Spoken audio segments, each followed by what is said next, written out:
আসসালামু আলাইকুম গাইস। আর কাকু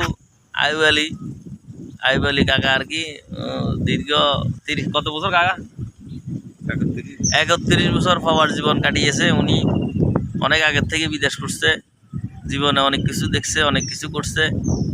বর্তমানে এখন দেশে আছে। আপনারা সবাই দোয়া করুন ওনার জন্য। উনি দীর্ঘ দিন পাওয়ার জীবন কাটিয়েছে, এখন মোটামুটি দেশে সাধারণভাবে জীবনযাপন করতেছে। আচ্ছা কাকু, বিদেশ জীবনে আপনার কিরকম লাগছে? এত বছর বিদেশ জীবনে হ্যাঁ ভালো লাগছে না? দেশের প্রতি কিরকম মায়া ছিল বা বিদেশের প্রতি কিরকম আপনার মায়া ছিল? মায়া না থাকলে টাকা পয়সা কিভাবে বাড়াচ্ছি? ও, জীবনে তো অনেক টাকা কামাইছেন না আল্লাহ দিলে। আচ্ছা, এই প্রবাসীরা আসলে দেশের যে ছেলে সন্তান স্ত্রীদেরকে রাখি, ওরা অনেক কষ্টে পাওয়ার জীবন পার করছে। আমরা সবসময় ওনাদেরকে স্যালুট জানাই, ওনারা দেশের জন্য অনেক কিছু করছে। সবাই ভালো থাকবেন, সুস্থ থাকবেন। আল্লাহ হাফেজ, আসসালামু আলাইকুম।